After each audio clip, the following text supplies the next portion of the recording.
ಹೋದ ಪಾರ್ಟಲ್ಲಿ ನಾವು ನಮ್ಮ ಸೀತಾ ಮಹಾಲಕ್ಷ್ಮಿನೇ ಪ್ರಿನ್ಸಸ್ ನೂರ್ಜಹಾನ್ ಅನ್ನೋದು ಬಾಲಾಜಿಗೆ ಮತ್ತು ಬಫ್ರೀನ್ಗೂ ಸಹ ಗೊತ್ತಾಗುತ್ತೆ. ಅದಾದಮೇಲೆ ಏನಾಯಿತು ಅನ್ನೋದು ನಾನು ಈ ವಿಡಿಯೋದಲ್ಲಿ ತಿಳಿಸ್ಕೊಡ್ತೀನಿ.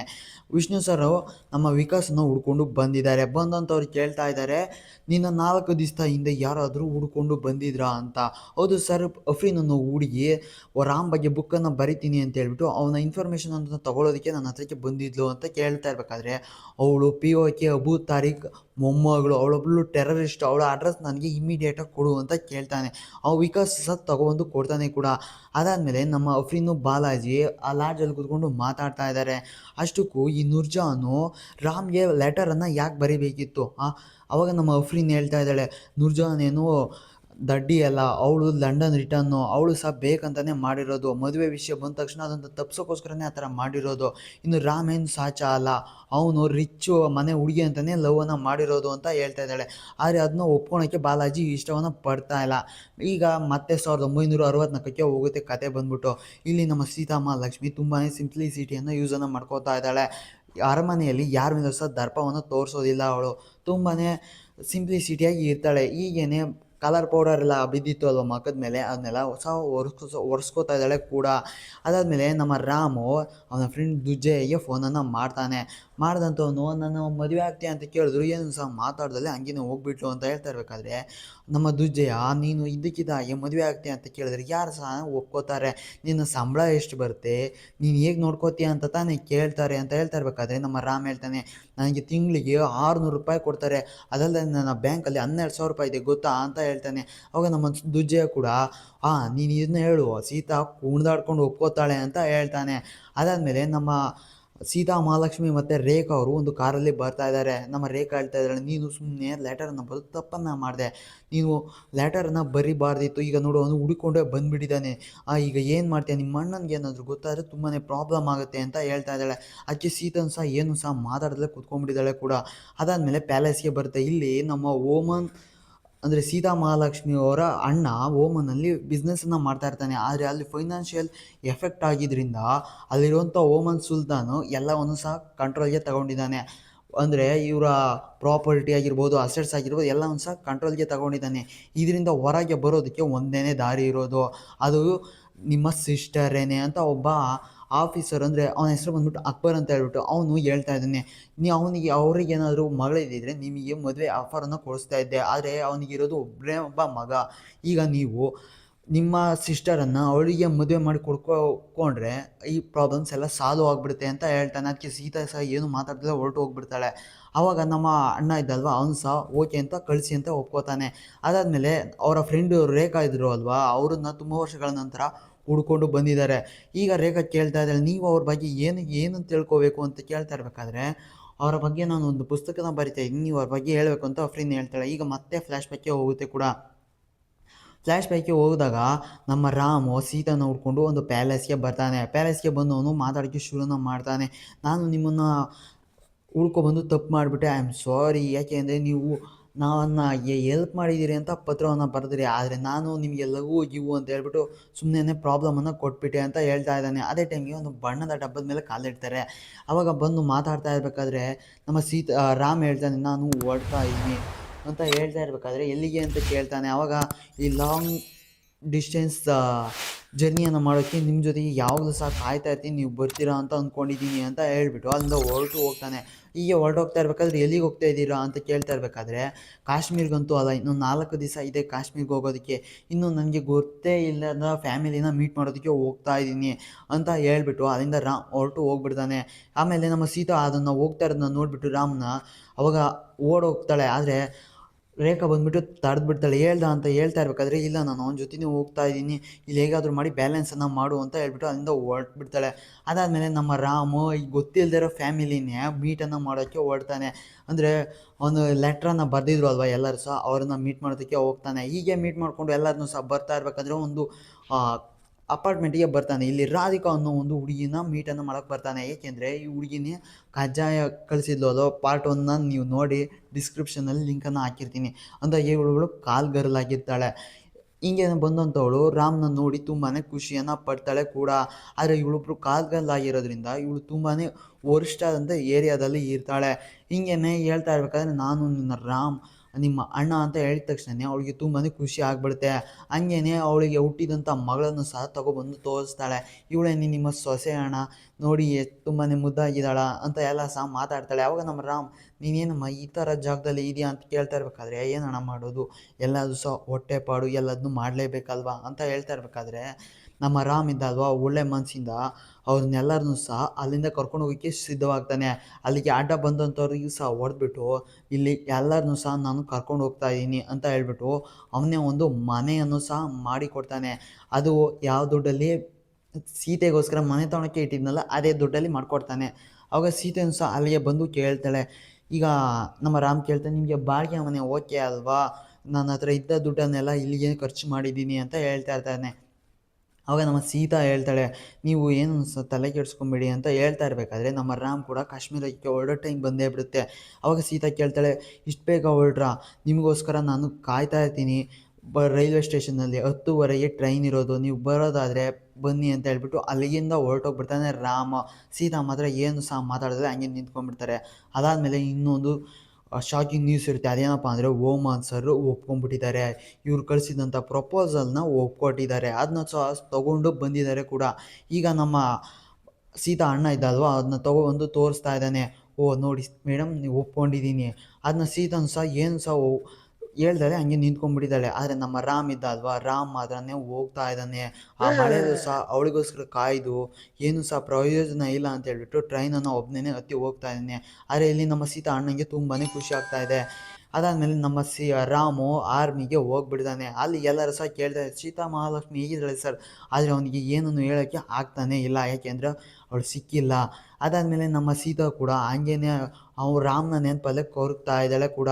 ಇಲ್ಲಿ ನಮ್ಮ ವಿಷ್ಣು ಸರ್ ರಜುಲನನ್ನು ಹಿಡಿತಾ ಇದ್ದಾರೆ. ಅದಲ್ಲದೆ ನಮ್ಮ ರಾಮು ಡೈಲಿ ಸೀತಾ ಮಹಾಲಕ್ಷ್ಮಿ ಫೋನನ್ನು ಮಾಡ್ತಾ ಇರ್ತಾನೆ, ಆದರೆ ಯಾವುದೇ ಥರ ರೆಸ್ಪಾನ್ಸ್ ಅನ್ನೋದು ಸಿಗ್ತಾ ಇರಲ್ಲ ಅವನಿಗೆ. ನಾವು ಹೀಗೆ ಒಂದು ದಿನ ನಮ್ಮ ರಾಮು ಪೆರೇಡನ್ನು ಮಾಡ್ತಾ ಇರ್ತಾನೆ. ಆ ಸೀನು ಅಲ್ಲಿಗೆ ಕಟ್ ಆಗಿಬಿಟ್ಟು ನಮ್ಮ ಬಾಲಾಜಿ ಮತ್ತು ಅಫ್ರೀನ್ ಹತ್ರಕ್ಕೆ ಬರುತ್ತೆ.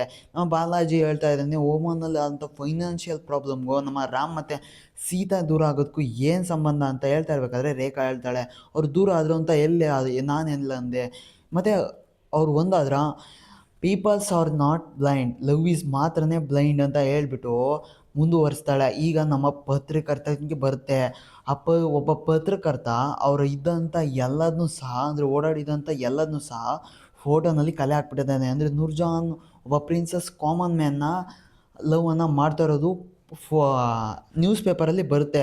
ಅದನ್ನ ನೋಡಿದಂಥ ಅವರ ಅಣ್ಣ ತುಂಬಾ ಟೆನ್ಷನನ್ನು ಮಾಡ್ಕೋತಾನೆ.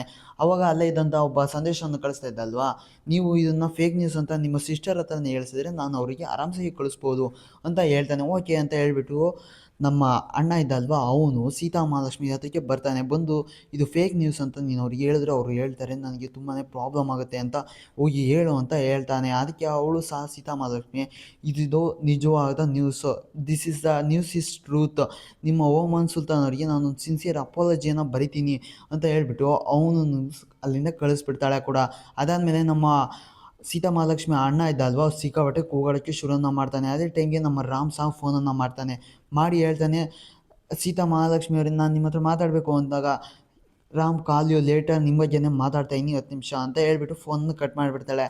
ಅದಾದಮೇಲೆ ನಮ್ಮ ಸೀತಾ ಮಹಾಲಕ್ಷ್ಮಿ ಅಣ್ಣ ತುಂಬಾ ಕಿರ್ಚೋಡೋಕ್ಕೆ ಶುರುನ ಮಾಡಿಬಿಡ್ತಾನೆ. ಆದರೆ ಅವಳು ಕೇಳಿಸ್ಕೊಂಡೆಲ್ಲ ಅಲ್ಲಿಂದ ಹೊರಟು ಹೋಗ್ಬಿಡ್ತಾಳೆ.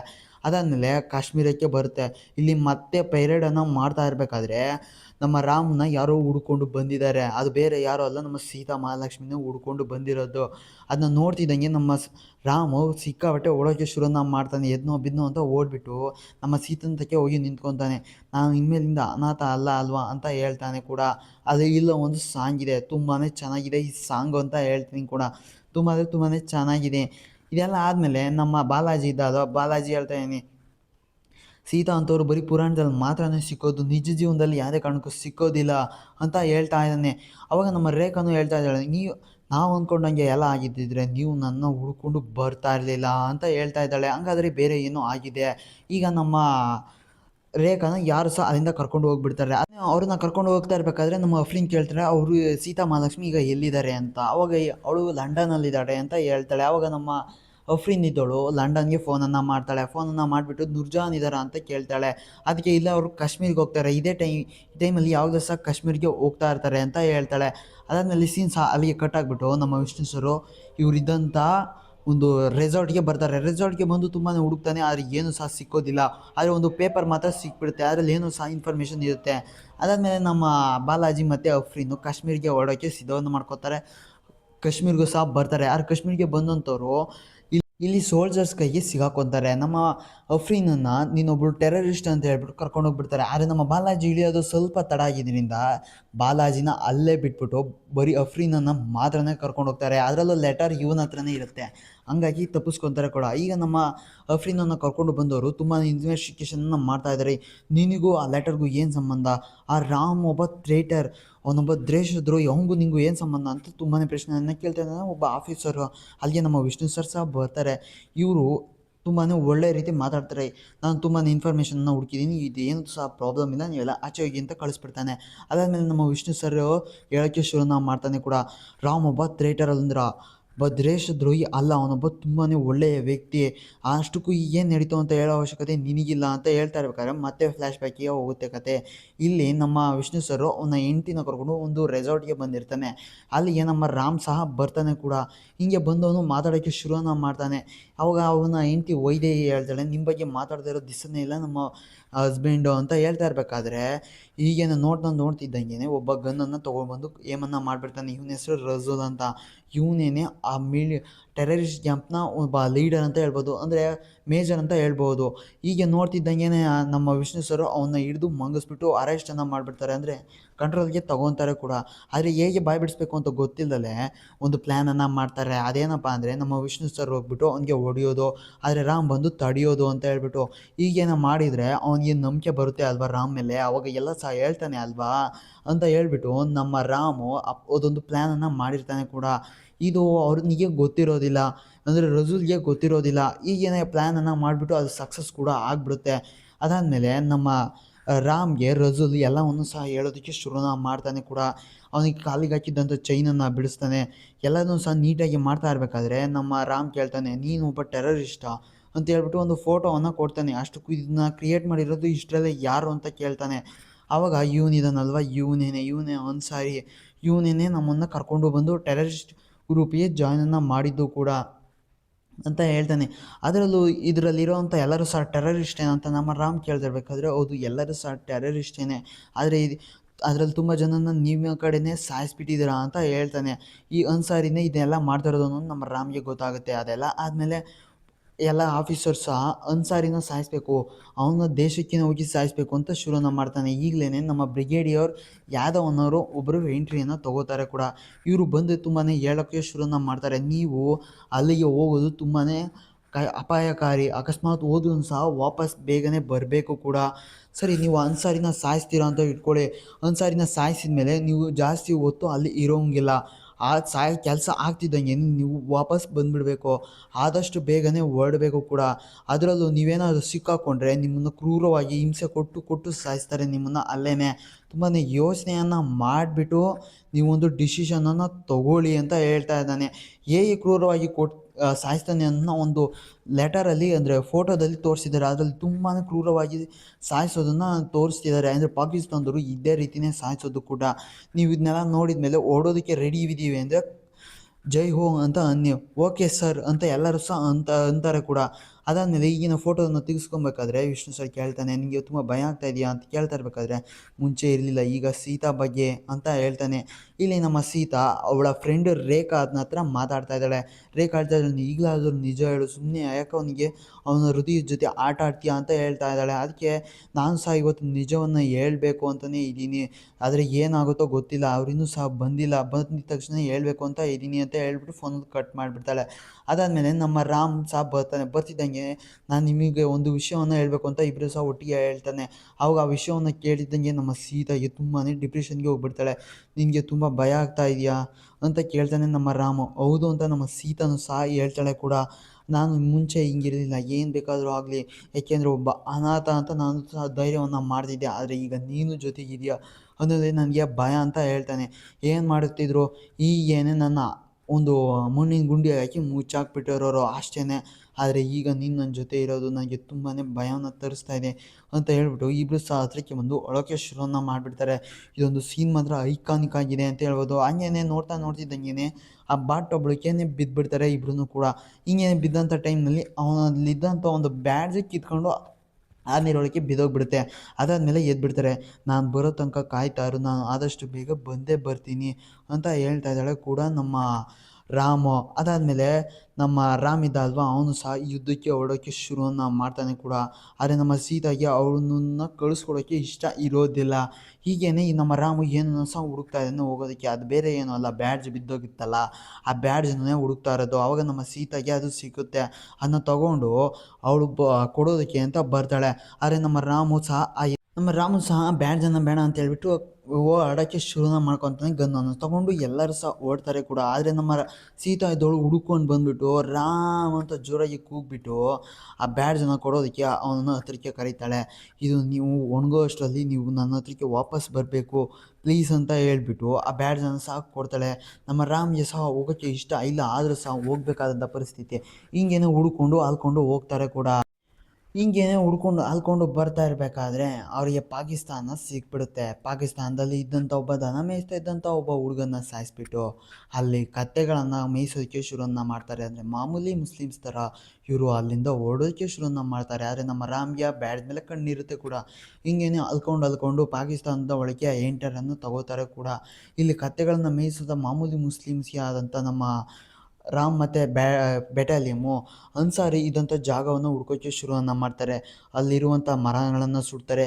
ಅದನ್ನ ನೋಡ್ತಿರುವಂಥ ನಮ್ಮ ತಾರಿಕು ಸಹ ಅಲ್ಲಿ ಏನೋ ನಡೀತಾ ಇದೆ ಅಂತ ಹೇಳ್ಬಿಟ್ಟು ಅಲ್ಲಿಂದ ಓಡ್ತಾನೆ ಕೂಡ. ಹಿಂಗಿನ ಹೊರಡ್ತವನು ಏನೋ ತಪ್ಪಾಗಿ ನಡೀತಾ ಇದೆ, ಯಾರೋ ಸಹ ಉಗ್ರಗಾಮಿಗಳು ಬಂದಿರ್ಬೋದು ಅಂತ ಹೇಳ್ಬಿಟ್ಟು ಅವ್ರನ್ನ ಸಾಯಿಸಲೇಬೇಕು ಅಂತ ಹೇಳ್ಬಿಟ್ಟು ಅವನು ಸಹ ಬರ್ತಾನೆ. ಆದರೆ ನಮ್ಮ ರಾಮು ಮತ್ತು ಬೆಟಾಲಿಯಮ್ ಇದ್ದಾರಲ್ಲ ತುಂಬಾ ಇಂಟೆಲಿಜೆಂಟು. ಅವರು ಸಹ ಬಂದಂಥವ್ರು ಮೊದಲಿಗೆ ಅನ್ಸಾರಿನೇ ಸಾಯಿಸೋಕ್ಕೆ ಬರ್ತಾರೆ. ಆದರೆ ನಮ್ಮ ವಿಷ್ಣು ಸರ್ಗೆ ಬಂದಂಥವನು ಅನ್ಸಾರಿ ಗನ್ನನ್ನು ಏಮನ್ನು ಮಾಡಿಬಿಡ್ತಾನೆ. ಅದಾದಮೇಲೆ ನಮ್ಮ ರಾಮ್ ಬಂದವನು ಅವನ್ನ ಶೂಟನ್ನು ಮಾಡ್ತಾನೆ. ಅಷ್ಟೇ, ಅನ್ಸಾರಿ ಅಲ್ಲೇ ಸತ್ತೋಗ್ತಾನೆ. ಇಲ್ಲಿಗೇನೆ ಈ ಮೂವಿ ಎಂಡು ಅಂತ ನೀವು ಅಂದ್ಕೊಬೋದು. ಅನ್ಸಾರಿನೇ ಸತ್ತೋದ್ಮೇಲೆ ಮೂವಿ ಏನು ಅಂತ ಇನ್ನೂ ಸಹ ಮೂವಿ ತುಂಬಾ ಇದೆ, ನೋಡೋಣ ಬನ್ನಿ. ನಮ್ಮ ರಾಮ್ ಸಹ ಅನ್ಸಾರಿನ ಸಾಯಿಸಿದಂಥವನು ಅಲ್ಲಿರುವಂಥ ಒಂದು ಬುಕ್ಕನ್ನು ತೊಗೊಬಂದ್ಬಿಟ್ಟು ನಿಮ್ಮಿಂದನೇ ಇದೆಲ್ಲ ಆಗ್ತಾ ಇರೋದು, ಇದನ್ನ ಓದಿದ್ರು ಸಹ ನಿಮಗೆಲ್ಲ ಬುದ್ಧಿನೇ ಬಂದಿಲ್ಲ ಅಂತ ಹೇಳ್ಬಿಟ್ಟು ಆ ಬುಕ್ಕನ್ನು ಅವನ ಎದೆ ಮೇಲೇ ಇಟ್ಬಿಟ್ಟು ಶಾಂತಿಯನ್ನು ಕೊಟ್ಬಿಟ್ಟು ಅಲ್ಲಿಂದ ಎಲ್ಲರೂ ಸಹ ಓಡೋಕ್ಕೆ ಶುರುನ ಮಾಡ್ತಾರೆ. ಯಾಕೆಂದರೆ ಇನ್ನೂ ಸ್ವಲ್ಪ ಹೊತ್ತು ಅಲ್ಲೇ ಇದ್ದರೆ ನಮ್ಮನ್ನು ಸಹ ಹಿಡ್ಕೊಂಡ್ಬಿಡ್ತಾರೆ ಅಂತ ಹೇಳ್ಬಿಟ್ಟು ಎಲ್ಲರೂ ಸಹ ಓಡ್ತಾ ಇದ್ದಾರೆ. ಒಂದು ಹೆಲಿಕಾಪ್ಟ್ರನ್ನು ಹತ್ಕೊಂಡು ಅವರ ಇಂಡಿಯಾಗೆ ಬರೋದು ಕೂಡ. ಹಿಂಗೇನೆ ಹೋಗ್ತಾ ಇರಬೇಕಾದ್ರೆ ಒಂದು ಬೆಂಕಿ ಒಳಗೆ ಏನೋ ಒಂದು ಶಬ್ದ ಬರ್ತಾಯಿದೆ. ಅದನ್ನ ರಾಮ್ ಸಹ ನೋಡ್ತಾ ಇದ್ದಾನೆ. ಹಿಂಗೇನೆ ನೋಡ್ತಾ ಇದ್ದಂಗೆ ಅದರೊಳಗೆ ಒಂದು ಮಗು ಕೂತ್ಕೊಂಡು ಅಳ್ತಾ ಇದೆ. ಅದನ್ನ ನೋಡ್ತಿರುವಂಥ ನಮ್ಮ ರಾಮ್ಗೆ ಏನು ಮಾಡಬೇಕು ಅಂತ ಗೊತ್ತಾಗ್ತಾಯಿಲ್ಲ. ಆ ಹುಡುಗಿನ ಕಾಪಾಡಬೇಕು ಅಂತ ಅವನ ಮನಸ್ಸು ಆ ಕಡೆಗೇನೆ ಎಳಿತಾ ಇದೆ ಕೂಡ. ಹಿಂಗೇನೆ ನೋಡ್ತಿದ್ದಂಗೆ ನಮ್ಮ ರಾಮು ಅವನು ಆ ಮನೆ ಒಳಗೆ ಹೋಗ್ಬಿಟ್ಟು ಅಲ್ಲಿರುವಂಥ ಆ ಹುಡುಗಿನ ಕಾಪಾಡಿ ಕರ್ಕೊಂಡು ಬರ್ತಾನೆ ಕೂಡ. ಕರ್ಕೊಂಡು ಬಂದಾಗ ನೋಡ್ತಾನೆ ಹೊರಗಡೆ ತಾರೀಕು ಬಂದುಬಿಟ್ಟು ಅವನು ವಿಷ್ಣುನ ಹ್ಯಾಂಡ್ ಓವರ್ಗೆ ತೊಗೊಂಡಿದ್ದಾನೆ. ಈಗ ನಮ್ಮ ರಾಮ್ನು ಸಹ ಅವನ ಹ್ಯಾಂಡ್ ಓವರ್ಗೆ ಕಂಟ್ರೋಲ್ಗೆ ತೊಗೊತಾನೆ ಪ್ರಿಸಮ್ಗೆ ಕೂಡ. ಅದಾದಮೇಲೆ ಸೆಕ್ಟರ್ 83 ಪಾಕಿಸ್ತಾನ ಆರ್ಮಿ ಬೇಸನ್ನು ತೋರಿಸ್ತಾರೆ. ಇಲ್ಲಿ ನಮ್ಮ ವಿಷ್ಣುಗೂ ಮತ್ತು ರಾಮ್ಗೂ ತುಂಬಾ ಹಿಂಸೆಯನ್ನು ಕೊಡ್ತಾ ಇದ್ದಾರೆ. ಫುಟ್ಬಾಲ್ ಆಡೋದ್ರ ಜೊತೆಗೆ ಅವರ ಜೊತೆನೇ ಫುಟ್ಬಾಲನ್ನು ಆಡ್ತಾಯಿದ್ದಾರೆ ಕೂಡ. ಅಷ್ಟೊಂದು ಹಿಂಸೆಯನ್ನು ಕೊಡ್ತಾ ಇದ್ದಾರೆ. ಆದರೆ ತಾರೀಕಿಗೆ ಅದು ಇಷ್ಟ ಆಗೋದಿಲ್ಲ. ನೀವೆಲ್ಲ ಮನುಷ್ಯರು, ಅವರು ಮೇಜರ್ಸ್, ಅವರಿಗೆಲ್ಲ ಹಂಗೆಲ್ಲ ಟಾರ್ಚರನ್ನು ಕೊಡಬಾರ್ದು ಅಂತ ಹೇಳ್ಬಿಟ್ಟು ಅವ್ರನ್ನ ಅಲ್ಲಿಂದ ಕರ್ಕೊಂಡು ಹೋಗ್ಬಿಡ್ತಾನೆ ಕೂಡ. ಹೀಗೆ ಕರ್ಕೊಂಡು ಹೋಗಿ ಬಂದವನು ಅವರಿಗೆ ಒಳ್ಳೆ ಹೊಟ್ಟೆ ತುಂಬ ಊಟವನ್ನು ಹಾಕ್ಬಿಟ್ಟು ತುಂಬ ಚೆನ್ನಾಗಿ ನೋಡ್ಕೋತಾನೆ ಕೂಡ. ನೋಡ್ಕೊತಾ ಇರಬೇಕಾದ್ರೆ ಅದನ್ನ ನೋಡ್ಕೊತಾ ಇದ್ದ ಅಲ್ವಾ, ಆದರೆ ಅದು ವಿಷ್ಣುಗೆ ತಪ್ಪಾಗಿ ಕಾಣಿಸುತ್ತೆ. ನೀನೊಬ್ಬ ದೇಶದ್ರೋಹಿ, ನೀನು ನಮಗೆ ಏನು ಸಹಾಯ ಮಾಡ್ತೀಯಾ, ನೀನೊಬ್ಬ ದೊಡ್ಡ ಮನೆಯಾಳ, ಹಾಗೆ ಹೀಗೆ ಅಂತ ತುಂಬ ಚೆನ್ನಾಗಿ ಬೈದ್ಬಿಡ್ತಾನೆ ಕೂಡ. ಹೀಗೆ ಬೈತಾ ಇರಬೇಕಾದ್ರೆ ಮತ್ತೆ ಮಾರನೇ ದಿವಸ ನಮ್ಮ ನೂರ್ಜಹಾನ್ ಇದ್ಲು ಅಲ್ವಾ, ಅಂದರೆ ಸೀತಾ ಮಹಾಲಕ್ಷ್ಮಿ ರಾಮ್ನ ಹುಡ್ಕೊಂಡು ಆಫೀಸ್ಗೆ ಬಂದುಬಿಟ್ಟಿದ್ದಾಳೆ. 1 ವಾರ ಅಂತ ಹೇಳ್ಬಿಟ್ಟು 1 ತಿಂಗಳಾದರೂ ನನ್ನ ಹಸ್ಬೆಂಡ್ ರಾಮ್ ಇನ್ನೂ ಬಂದೇ ಇಲ್ಲ. ಇದಕ್ಕೆ ನೀವು ಏನು ಉತ್ತರ ಕೊಡ್ತೀರಾ? ಏನು ಸಹ ಉತ್ತರನೇ ಇಲ್ಲ. ಆದರೆ ಎಲ್ಲಿಗೆ ಹೋದ ಅಂತ ಕೇಳಿದ್ರೆ ಮದುವೆ ಏನು ಸಹ ಹೇಳ್ತಾ ಇಲ್ಲ ಅಂತ ಹೇಳ್ತಾ ಇರಬೇಕಾದ್ರೆ ವೈದೇಹಿನೂ ಸಹ ಅಲ್ಲಿಗೆ ಬರ್ತಾಳೆ. ಬಂದಂಥವಳು ಒಂದು ಲೆಟರನ್ನು ತೋರಿಸ್ತಾರೆ. ನಿಮ್ಮ ಹಸ್ಬೆಂಡ್ ಎಲ್ಲಿ ಕಾಣೆಯಾಗಿದ್ದಾನೆ ಅಂತ ಇನ್ಫಾರ್ಮೇಷನ್ ಏನಾದರೂ ಇದ್ದರೆ ಹೇಳಿ ಅಂತ ಹೇಳ್ಬಿಟ್ಟು ಆ ಲೆಟರಲ್ಲಿ ಇದೆ. ಅಂದರೆ ಇವರೇನೆ ಆ ಲೆಟರನ್ನ ಕಳಿಸಿರೋದು.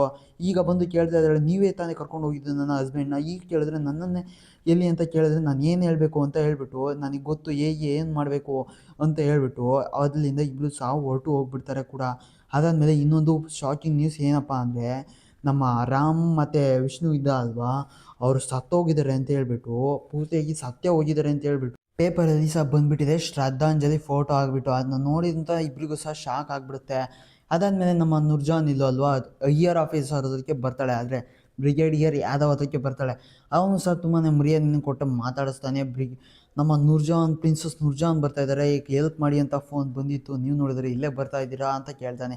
ಆವಾಗ ನಾನು ಪ್ರಿನ್ಸಸ್ ನೂರ್ಜಾನ್ ಅಲ್ಲ, ಕೇವಲ ರಾಮ್ನ ಹೆಂಡತಿ ಸೀತಾ ಮಹಾಲಕ್ಷ್ಮಿ ಅಂತ ಹೇಳ್ತಾಳೆ. ಆದರೆ ಅದು ಈಗ ಅಂತ ಹೇಳ್ಬಿಟ್ಟು ಹೇಳ್ತಾ ಇರ್ಬೇಕಾದ್ರೇ ಪ್ಲೀಸ್ ನನ್ನ ಗಂಡ ಎಲ್ಲಿದ್ದಾನೆ ಅಂತ ಹೇಳಿ ಕಾಲಿಗೆ ಬಿದ್ದುಬಿಡ್ತಾಳೆ. ಅದನ್ನ ಕೇಳ್ತಿರ್ಬೇಕಾದ್ರೆ ನಮ್ಮ ಬ್ರಿಗೇಡಿಯರ್ ಯಾದವ್ ಹೇಳ್ತಾನೆ, ಅವನು ಪಾಕಿಸ್ತಾನದ ಪ್ರಿಸನ್ನಲ್ಲಿದ್ದಾನೆ, ಈಗ ಅಲ್ಲಿಂದ ಯಾರು ಸಹ ಕರ್ಕೊಂಡು ಬರೋಕ್ಕೆ ಆಗೋದಿಲ್ಲ, ನಾವು ಹೇಳಿದ್ದೇ ಒಂದು, ಅವ್ರು ಅಲ್ಲ ಮಾಡಿರೋದೇ ಒಂದು ಅಂತ ಹೇಳ್ತಾನೆ. ಅದನ್ನ ಕೇಳಿಸ್ಕೊತಿದ್ದಂಗೆ ನಮ್ಮ ಸೀತಾ ಹೊರಗಡೆಗೆ ಬಂದುಬಿಡ್ತಾಳೆ, ಅಂದರೆ ಆಚೆಗೆ ಬಂದುಬಿಡ್ತಾಳೆ. ಆಚೆಗೆ ಬಂದಂಥವಳು ಅಲ್ಲೇ ಒಂದು ಕೂತಿರುವಂಥ ಒಂದು ಚಿಟ್ಟೆಯನ್ನು ನೋಡಿಬಿಟ್ಟು, ಇಲ್ಲೂ ಸಹ ನಮ್ಮ ರಾಮ್ ಸಹ ಒಂದು ಚಿಟ್ಟೆಯನ್ನು ನೋಡ್ತಾನೆ. ಇಬ್ಬರು ಸಹ ಹಿಂಗೇನೆ ತುಂಬಾ ಅಳೋಕೆ ಶುರುವನ್ನು ಮಾಡಿಬಿಡ್ತಾರೆ ಕೂಡ. ಅದಾದಮೇಲೆ ನಮ್ಮ ಸೀತಾ ಅವರ ಅಣ್ಣನನ್ನು ಹುಡ್ಕೊಂಡು ಬರ್ತಾಳೆ. ಬಂದಂಥವಳು, ಪ್ಲೀಸ್ ಅಣ್ಣ, ನಾನು ನಿನಗೆ ಪಾಕಿಸ್ತಾನದಲ್ಲೇ ಅಫಿಷಿಯಲ್ಸ್ ಗೊತ್ತು ಅಲ್ವಾ, ನೀನೊಂದು ಫೋನನ್ನು ಮಾಡಿಬಿಟ್ಟು ಹೇಳು, ನನಗೆ ನಿನ್ನ ಮಾತನ್ನ ಬಿಟ್ಟು ಬೇರೆ ಯಾರ ಮಾತನ್ನ ಕೇಳಿದ್ರೆ ರಾಮ್ನು ಸಹ ಮದುವೆ ಆಗೋದಿಲ್ಲ ಅಂತ ಹೇಳ್ತಾನೆ. ಆದರೆ ಅವ್ರ ಅಣ್ಣ ಏನು ಸಹ ಮಾತಾಡೋದಿಲ್ಲ, ಅಲ್ಲಿಂದ ಹೊರಟೋಗ್ಬಿಡ್ತಾನೆ. ಅಲ್ಲಿ ಸೀತಾ ಮಾತ್ರ ಅಲ್ಲಿನ ಕೂತ್ಕೊಂಡು ಜೋರಾಗಿ ಅಳ್ತಾಳೆ ಕೂಡ. ಅದಾದಮೇಲೆ ನಮ್ಮ ಬ್ರಿಗೇಡಿಯರ್ ಅಬು ತಾರಿಕ್ ಅವರು ಒಂದು ಆಫರನ್ನು ತೊಗೊಂಡು ಬರ್ತಾರೆ ಅವರ ಐಆರ್ ಆಫೀಸರ್ ಹತ್ರಕ್ಕೆ. ಅದೇನೂ ಅಲ್ಲ, ನಮ್ಮ ಹತ್ರ ಇರುವಂಥ ಇಬ್ಬರು ಹುಡುಗರನ್ನ ಅಲ್ಲಿರುವಂಥ ಟೆರರಿಸ್ಟ್ಗಳನ್ನ, ಅಂದರೆ ನಮ್ಮ ಕಡೆ ಜನರನ್ನು ಎಕ್ಸ್ಚೇಂಜ್ ಮಾಡ್ಕೊಳ್ಳೋಣ, ಅಂದರೆ ನಾವು ನಮ್ಮರನ್ನ ಬಿಡೋದು, ಅವರು ನಮ್ಮನ್ನು ಕಳಿಸೋದು ಅಂತ ಹೇಳ್ಬಿಟ್ಟು ಒಂದು ಆಫರನ್ನು ತೊಗೊಂಡು ಬಂದಿದ್ದಾನೆ. ಅದನ್ನ ಇನ್ನೊಬ್ಬ ಆಫೀಸರು ತುಂಬಾ ಯೋಚನೆಯನ್ನು ಮಾಡಿಬಿಟ್ಟು, ಓಕೆ ಸರ್, ಇದನ್ನು ಮಾಡ್ಬೋದು ಅಂತ ಹೇಳ್ತಾನೆ. ಇವನು ನಮಗೆ ಬೇಕು, ಇಲ್ಲಿರುವಂಥ ಇಬ್ಬರನ್ನ ನಾವು ಅಲ್ಲೇ ಕಳಿಸಿದ್ರೆ ಅವರು ಅಲ್ಲಿರುವಂಥ ನಮ್ಮ ಒಬ್ಬರನ್ನ ಕಳಿಸ್ತಾರೆ, ಇದು ನನಗೆ ತುಂಬಾ ಒಪ್ಪಿಗೆ ಆಗಿದೆ, ಓಕೆ ಕಳಿಸೋಣ ಅಂತ ಹೇಳ್ತಾನೆ. ಅದಕ್ಕೆ ಐಆರ್ ಆಫೀಸರ್ ಕೂಡ ತುಂಬಾ ಒಪ್ಕೋತಾನೆ ಕೂಡ. ಇದು ಅದೆಲ್ಲ ಆಚೆಗೆ ಬಂದಾದ್ಮೇಲೆ ಗೊತ್ತಾಗುತ್ತೆ, ಇದನ್ನೆಲ್ಲ ಹೇಳಿರೋದು ಬ್ರಿಗೇಡಿಯರ್ ಅಬು ತಾರಿಕೇನೆ, ಅವನಿಗೆ ಹೇಳ್ಕೊಟ್ಟು ಇದೇ ಥರ ಮಾತಾಡಿ ಅಂತ ಹೇಳ್ಸಿದ್ದಾನೆ ಕೂಡ. ಅದಾದಮೇಲೆ ನಮ್ಮ ವಿಷ್ಣು ಮತ್ತು ರಾಮು ಬರ್ತಾ ಇದ್ದಾರೆ ಕೂಡ. ಇಲ್ಲಿಗೆ ಬಂದಂಥವ್ರು ಅಲ್ಲಿಗೆ ಬ್ರಿಗೇಡಿಯರ್ ತಾರಿಕ್ ಅಬು ತಾರಿಕ್ ಅಲ್ಲಿಗೆ ಬರ್ತಾನೆ. ಬಂದು ತುಂಬಾ ಖುಷಿಯಾಗಿ, ನೀವು ಇಲ್ಲಿಂದ ಹೋಗ್ತಾ ಇದ್ದೀರಾ, ತುಂಬಾ ಬೇಗನೆ ಹೋಗ್ತಾ ಇದ್ದೀರಾ ಅಂತ ಹೇಳ್ತಾನೆ. ಹಿಂಗೇನು ಹೇಳ್ತಾ ಇರ್ಬೇಕಾದ್ರೆ ವಿಷ್ಣು ಸರ್ ಹೇಳ್ತಾನೆ, ಹೌದಾ ನೀವು ತಮಾಷೆ ಮಾಡ್ತಿಲ್ಲ ತಾನೆ ಅಂತ ಹೇಳ್ತಾ ಇದ್ದಾರೆ. ಥ್ಯಾಂಕ್ ಯು ತಾರಿಕ್, ನಿನಗೆ ಏನೇನೋ ಬೈದ್ಬಿಟ್ಟೆ, ಐ ಆಮ್ ಸಾರಿ ಅಂತ ಕೇಳ್ತಾ ಇದ್ದಾನೆ. ಕೇಳ್ತಾ ಇರಬೇಕಾದ್ರೇ ಅವನಿಗೆ ತಾರಿಕಿಗೆ ಒಂದು ಫೋನ್ ಬರುತ್ತೆ. ಆ ಫೋನನ್ನು ನಾನು ತೊಗೊಂಡು ಬಂದು ಮಾತಾಡ್ತೀನಿ ಅಂತ ಹೇಳ್ತಾನೆ. ಈಗ ನಮ್ಮ ಇಬ್ಬರು ಸಹ ತುಂಬಾ ಹ್ಯಾಪಿಯಾಗಿದ್ದಾರೆ. ಇಲ್ಲಿ ಬಂದಂಥ ಫೋನಲ್ಲಿ ಮಾತಾಡ್ತಾ ಇದ್ದಾನೆ, ಇಬ್ಬರೂ ಸಹ ಹೋಲ್ಸೋದಕ್ಕೆ ಒಪ್ಕೊಂಡಿದ್ದಾರೆ ಅಂತ ಹೇಳ್ತಾ ಇರಬೇಕಾದ್ರೆ ನಮ್ಮ ಐಆರ್ ಆಫೀಸರು, ಇಬ್ಬರಲ್ಲ ಒಬ್ಬರೇ ಹೋಗೋದು, ಅದು ಯಾರು ಅಂತ ಅವರೇನೇ ಡಿಸೈಡ್ ಮಾಡ್ಕೊಳ್ಳಿ ಅಂತ ಹೇಳ್ಬಿಟ್ಟು ಫೋನನ್ನು ಕಟ್ ಮಾಡಿಬಿಡ್ತಾನೆ. ಅದಾದಮೇಲೆ ಬಂದು ನೋಡಿದ್ರೆ ತುಂಬಾ ಫೀಲಲ್ಲಿದ್ದಾನೆ ನಮ್ಮ ಅಬು ತಾರಿಕ್. ಯಾಕೆ ಅಂದರೆ ನೀವು ಇಬ್ಬರಲ್ವಂತೆ ಒಬ್ಬರೇ ಹೋಗೋದು ಅಂತ ಹೇಳ್ತಾನೆ. ಹಾಗೆ ಹೇಳ್ತಿದ್ದಂಗೆ ವಿಷ್ಣು ಸರ್ಗೆ ತುಂಬಾ ಕೋಪ ಬಂದುಬಿಡುತ್ತೆ. ಕೋಪ ಬಂದವನು ಕೋಳ್ಪಟೆಯನ್ನು ಹಿಡ್ಕೊಂಡು ಕೆಳಗೆ ಶುರುವನ್ನು ಮಾಡ್ತಾನೆ ಕೂಡ. ಹಿಂಗೇನೆ ಕೇಳ್ತಾ ಇರಬೇಕಾದ್ರೆ ಕಾಲಿಗೂ ಸಹ ಬಿದ್ದುಬಿಡ್ತಾನೆ. ಆದರೆ ಏನು ಸಹ ವರ್ಕೌಟ್ ಆಗೋದಿಲ್ಲ. ಆಮೇಲೆ ನಮ್ಮ ರಾಮ್ ಏನೋ ಬೈಯೋಕ್ಕೆ ಶುರುವನ್ನು ಮಾಡ್ತಾನೆ, ನೀನೊಬ್ಬ ಅನಾಥ ಕಣೋ, ನೀನು ಹೋಗಿ ಅಲ್ಲೇನೋ ಮಾಡಬೇಕು ಅಂತ ಹೇಳ್ತಾ ಇರಬೇಕಾದ್ರೆ ನಮ್ಮ ರಾಮ್ ಇದ್ದ ಅಲ್ವಾ, ರಾಮು, ಸರ್ ಪ್ಲೀಸ್ ನೀವು ನಮ್ಮಿಬ್ಬರಲ್ಲಿ ಹೋಗೋ ಪರಿಸ್ಥಿತಿ ಯಾರಾದರೂ ಬಂದರೆ ನೀವೇನೇ ಮೊದಲಿಗೆ ಹೋಗ್ತೀರ, ನಾನಲ್ಲ. ಅಂದಾಗೆ ನಾನೊಬ್ಬ ಅನಾಥ ಅಲ್ಲ, ನಾನು ಬರಲಿ ಅಂತ ಕಾಯೋಕ್ಕೆ ಜನ ಆಚೆ ಕಡೆ ಇದ್ದಾರೆ, ನಾನೊಬ್ಬ ಅನಾಥ ಅಲ್ಲ ಸರ್ ಅಂತ ಹೇಳ್ಬಿಟ್ಟು ಸೆಲ್ಯೂಟನ್ನು ಮಾಡಿಬಿಟ್ಟು ಅಲ್ಲಿಂದ ಹೊರಟೋಗ್ಬಿಡ್ತಾನೆ. ಅದಾದಮೇಲೆ ಈಗ ಅಟ್ ಪ್ರೆಸೆಂಟಿಗೆ ಬರುತ್ತೆ. ನಮ್ಮ ವಿಷ್ಣು ಸರ್ ಹೇಳ್ತಾ ಇದ್ದಾನೆ, ಅವನ ಕಣ್ಣನ್ನು ನಾನು ನೋಡಿದ್ದು ಈಗಲೂ ನನ್ನ ಕಣ್ಣಿಗೆ ಕಂಡಂಗೆ ಇದೆ, ನಾನು ಒಬ್ಬನೇ ಬಂದರೆ ಸಾಕು ಅಂದ್ಕೊಂಡಿದ್ದೆ, ಅವನು ಅಲ್ಲೇ ಉಳ್ಕೊಳ್ಳೋದು ನಾನು ನೆನಪಿಗೆ ಬರಲಿಲ್ಲ ನನಗೆ ಅಂತ ಹೇಳ್ಬಿಟ್ಟು ಹೇಳ್ತಾ ಇದ್ದಾನೆ ಅಫ್ರೀನ್ಗೆ. ತುಂಬ ದಿವಸಗಳ ಅನಂತರ ನಮಗೆ ಇಂಟೆಲಿಜೆನ್ಸಿಂದ ಒಂದು ರಿಪೋರ್ಟ್ ಬಂತು. ಅದೇನಪ್ಪ ಅಂದರೆ ನಮ್ಮ ಇಂಡಿಯನ್ ಆರ್ಮಿ ಮೇಲೆ Pakistan army straight air bombing ಮಾಡಿದರು ಅಂತ. ಅದರಲ್ಲಿ ತುಂಬ ಅಂದರೆ 32 ಜನ ಸತ್ತು ಹೋದರು ಇಂಡಿಯನ್ ಸೋಲ್ಜರ್ಸು. ಅದನ್ನು ರಾಮೇನೆ ಡಿಕೋಡನ್ನು ಮಾಡಿರೋದು ಕೂಡ ಅಂತ ಗೊತ್ತಾಗ್ಬಿಟ್ಟಂಗೆ ಅವರಲ್ಲಿರುವಂಥ ಆರ್ಮಿಲಿದ್ದಂಥ ಎಲ್ಲ ಥಿಂಗ್ಸನ್ನು ಸುಟ್ಟಾಕ್ಬಿಡ್ತಾರೆ. ಅದರಿಂದ ಯಾರಿಗೆ ಏನು ಎಫೆಕ್ಟ್ ಆಯಿತೋ ಇಲ್ಲೋ ಗೊತ್ತಿಲ್ಲ, ಆದರೆ ಸೀತಾಗೆ ಮಾತ್ರ ತುಂಬಾ ಎಫೆಕ್ಟ್ ಆಯಿತು, ಅವಳು ತುಂಬಾ ನೋವನ್ನು ಅನುಭವಿಸಿದ್ಲು ಅಂತ ನಮ್ಮ ವಿಷ್ಣು ಸರ್ ಹೇಳ್ತಾ ಇದ್ದಾರೆ ಕೂಡ. ಏನಂದರೆ ನಿನಗೂ ರಾಮ್ಗೂ ಏನು ಸಂಬಂಧ ಇಲ್ಲ ಅಂತ ಹೇಳಿದೆ ಅಲ್ವಾ, ಅವತ್ತು ಒಂದು ಮಗು ಅಳಿನ ಶಬ್ದ ಕೇಳ್ತು ಅಲ್ವಾ, ಆ ಮಗು ಶಬ್ದವನ್ನು ಅವನು ಅವತ್ತು ತಪ್ಸೋಕೆ ಹೋಗಿಲ್ಲ ಅಂದಿದ್ರೆ ಇವತ್ತು ಅವನ ಸೀತಾ ಜೊತೆ ಆರಾಮಾಗಿರ್ಬೋದಾಗಿತ್ತು ವಹೀದಾ ಅಂತ ಹೇಳ್ಬಿಡ್ತಾನೆ. ಹಂಗೆ ಹೇಳ್ತಿದ್ದಂಗೆ ಗೊತ್ತಾಗುತ್ತೆ ಇವಳೇನೆ ಅವಳು ಅಂತ.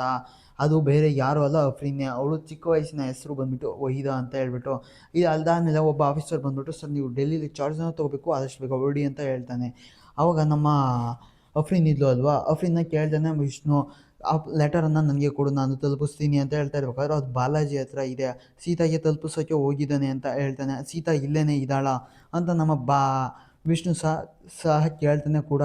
ಅದಾದಮೇಲೆ ನಮ್ಮ ಸೀತಾ ಮಹಾಲಕ್ಷ್ಮಿನ ನಮ್ಮ ಬಾಲಾಜಿ ಹುಡ್ಕೊಂಡು ಬಂದುಬಿಟ್ಟಿದ್ದಾನೆ. ಹಿಂಗೆ ಹುಡ್ಕೊಂಡು ಬಂದಂಥವನು ಆ ಪತ್ರವನ್ನು ಕೊಡೋಕ್ಕೆ ಬಿಡ್ತಾಯಿಲ್ಲ ಸೆಕ್ಯೂರಿಟಿ.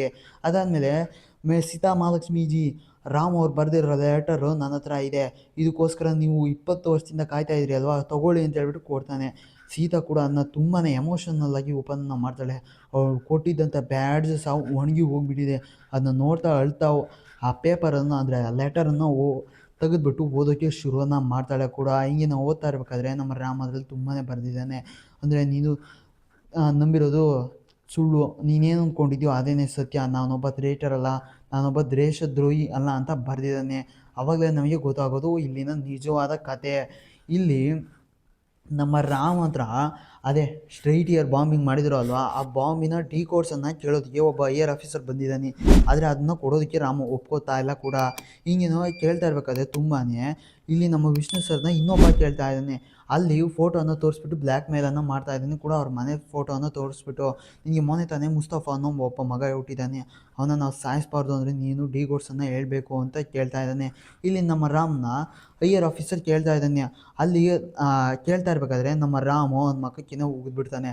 ಹಿಂಗೇನೋ ಉಗಿದಂಥವನು ಒರೆಸ್ಕೊತಾ ಇರಬೇಕಾದ್ರೆ ಅಲ್ಲಿಗೆ ಬಂದು ಇನ್ನೊಬ್ಬ ಆಫೀಸರು ಹೇಳ್ತಾನೆ, ಸರ್ ವಿಷ್ಣು ಡಿಕೋಡ್ಸನ್ನು ಕೊಡೋದಕ್ಕೆ ಒಪ್ಕೊಂಡಿದ್ದಾನೆ ಸರ್ ಅಂತ ಹೇಳ್ತಾನೆ, ಕೋರ್ಸನ್ನು ಕೊಡೋದಕ್ಕೆ. ಆದರೆ ನಮ್ಮ ರಾಮ್ಗೆ ಅದು ಇಷ್ಟ ಇರ್ತಿಲ್ಲ. ಪ್ಲೀಸ್ ಸರ್ ಹೇಳ್ಬಿಡಿ ಸರ್, ಪ್ಲೀಸ್ ಸರ್ ಹೇಳ್ಬಿಡಿ ಸರ್ ಅಂತ ಅಲ್ಲೇ ಭಾಗದೊಳಗೆ ಕಿರ್ಚ್ಕೋತಾ ಇದ್ದಾನೆ. ಆದರೆ ವಿಷ್ಣು ಮಾತ್ರ ಆ ಕೋಡ್ಸನ್ನು ಮಾತ್ರ ಡಿಕೋಡನ್ನು ಮಾಡಿಬಿಡ್ತಾನೆ. ಹಂಗೆ ಮಾಡಿಬಿಟ್ಟು, ಸರ್ ರಾಮ್ಗೆ ಹಿಂಸೆಯನ್ನು ಕೊಡಬೇಡಿ ಪ್ಲೀಸ್ ಸರ್ ಅಂತ ಹೇಳ್ಬಿಟ್ಟು ಅಲ್ಲಿಂದ ಹೊರಟು ಹೋಗ್ಬಿಡ್ತಾನೆ. ಈಗ ನಮ್ಮ ಸೀತಾ ಲೆಟರನ್ನು ಓದ್ತಾ ಇದ್ದಾಳೆ ಕೂಡ. ಹಿಂಗೇನೆ ಓದ್ತಾ ಇರಬೇಕಾದ್ರೆ ಅಲ್ಲೊಂದು ಪೇಪರನ್ನು ಸಿಕ್ಬಿಡುತ್ತೆ. ಆ ಪೇಪರನ್ನು ಅದರೊಳಗೆ ಸೇರಿಸಿ ಕಟ್ಟಿ ಕಳಿಸಿರ್ತಾನೆ ಕೂಡ. ಇನ್ನೆಲ್ಲ ಆಯಿತು, ನಮ್ಮ ರಾಮನ್ನು ನೇಣು ಹಾಕೋದಕ್ಕೆ ಕರ್ಕೊಂಡು ಬರ್ತಾರೆ ಪಾಪ. ಹಿಂಗೆ ಅದೇ ಕಾಪಾಡಿದ್ದ ಅಲ್ವಾ ಅವಳಿಗೆ ನಮ್ಮ ತಾರಿಕ್ ಅಪ್ಪು ಕರ್ಕೊಬಂದಿರ್ತಾನೆ. ಇದನ್ನು ನಿನಗೇನಾದರೂ ನನ್ನಿಂದ ಹೆಲ್ಪ್ ಬೇಕು ಅಂದರೆ ಮಾಡಿಕೊಡ್ತೀನಿ ಅಂತ ಕೇಳ್ತಾನೆ ಅಬ್ಬು ತಾರಿಕ್. ಆವಾಗ ಈ ಲೆಟರ್ನ ಸೀತಾ ಮಹಾಲಕ್ಷ್ಮಿಗೆ ಕಳಿಸಿ ಸರ್ ಪ್ಲೀಸ್ ಅಂತ ಹೇಳ್ತಾನೆ. ಅದಾದಮೇಲೆ ನಮ್ಮ ಅಫ್ರೀನ್ ಇದ್ಲು ಅಲ್ವಾ, ಆ ವಹೀದಾ, ಅವಳೇನೆ ಆ ಲೆಟರನ್ನು ತೊಗೋತಾಳೆ ಕೂಡ. ಆ ಲೆಟರನ್ನು ತೊಗೊಂಡವಳು ಅವರಿಗೆ ಟಾಟಾವನ್ನು ಸಹ ಮಾಡಿಬಿಡ್ತಾಳೆ. ಲೆಟರಲ್ಲಿ ಬರೆದಿದ್ದಾನೆ, ನೀನು ಈ ಲೆಟರ್ನ ಓದೋ ಟೈಮ್ಗೆ ನಾನು ಬದುಕಿರೋದಿಲ್ಲ, ಐ ಆಮ್ ಸಾರಿ, ನನ್ನ ಮರೆತುಬಿಡು ಅಂತ ಹೇಳ್ಬಿಡ್ತಾನೆ. ಹೇಳಿ ಬರೆದಿರ್ತಾನೆ ಕೂಡ. ಅದಾದಮೇಲೆ ಆ ಲೆಟರ್ ಒಂದು ಸಪ್ರೇಟ್ ಲೆಟರ್ನ ಬರೆದಿದ್ದು ಕೊಟ್ಟಿದ್ದ ಅಲ್ವಾ, ಆ ಲೆಟರ್ ಬೇರೆ ಏನೂ ಅಲ್ಲ, ನಮ್ಮ ನೂರ್ಜಹಾನ್ ಪ್ರಿನ್ಸಸ್ ನೂರ್ಜಹಾನ್ ಅನ್ನೋದು ನಮ್ಮ ರಾಮ್ಗೆ ಗೊತ್ತಾಗಿರೋವಂಥ ವಿಷಯನೇ ಅದು. ಎಲ್ಲ ಆಗೋಯ್ತು ಮುಗೀತು ಕೂಡ ಅಂತ ಅಷ್ಟೊತ್ತಿಗೆ ವಿಷ್ಣು ಸರ್ ಸತ್ತೋಗಿರೋ ನ್ಯೂಸ್ ಬರುತ್ತೆ. ಇದು ನಮ್ಮ ಸೀತಾ ಮಹಾಲಕ್ಷ್ಮಿಗೆ ಕೊಟ್ಟಿರೋ ಲೆಟರಿಂದನೇ ಆಗಿರಬಹುದು ಅಂತ ಹೇಳ್ಬಿಟ್ಟು ನ್ಯೂಸಲ್ಲಿ ಹೇಳ್ತಾ ಇದ್ದಾರೆ ಕೂಡ.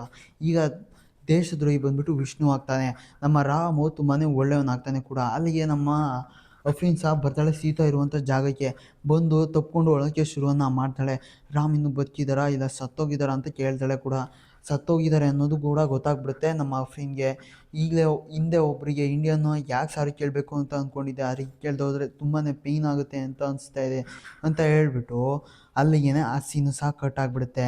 ಅಷ್ಟೇ, ಮೂವಿ ಸಹ ಎಂಡ್ ಆಗಿಬಿಡುತ್ತೆ. ಈಗ ನಮ್ಮ ಸೀತಾ ಮಹಾಲಕ್ಷ್ಮಿಗೆ ರಾಷ್ಟ್ರೀಯ ಪ್ರಶಸ್ತಿಯನ್ನು ಕೊಡ್ತಾ ಇದ್ದಾರೆ. ಅಂದರೆ ಅದೇ ಸೋಲ್ಜರ್ಸ್ ಎಲ್ಲ ಸತ್ತೋದಕ್ಕೆ ಕೊಡ್ತಾರೆ ಅಲ್ವಾ, ಅದನ್ನೇ ಕೊಡ್ತಾ ಇದ್ದಾರೆ ಕೂಡ. ಈ ಮೂವಿ ಇಲ್ಲಿಗೇನೆ ಸಹ ಎಂಡ್ ಆಗಿಬಿಡುತ್ತೆ ಕೂಡ. ಇದೇ ಥರ ಮೂವಿನ ನಾನು ನಿಮಗೆ ಕೊಡ್ತಾನೇ ಇರ್ತೀನಿ.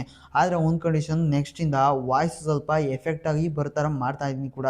ಅದಲ್ಲದೆ ಒಂದು ಗಿವ್ ಅವೇನು ಸಹ ಮಾಡ್ತಾಯಿದ್ದೀನಿ. ಇದಲ್ಲದೆ ನಿಮಗೆ ಏನಾದರೂ ಪ್ರಾಬ್ಲಮ್ಸ್ ಇದ್ದರೆ ಕಮೆಂಟ್ ಬಾಕ್ಸಲ್ಲಿ ಕಮೆಂಟನ್ನು ತಿಳಿಸಿ. ಎನಿವೆ ನೆಕ್ಸ್ಟ್ ವೀಡಿಯೋದಲ್ಲಿ ನಾನು ಸಿಗ್ತೀನಿ ಕೂಡ. ಸಬ್ಸ್ಕ್ರೈಬ್ ಮಾಡೋದನ್ನು ಯಾರೂ ಸಹ ಮರಿಬೇಡಿ.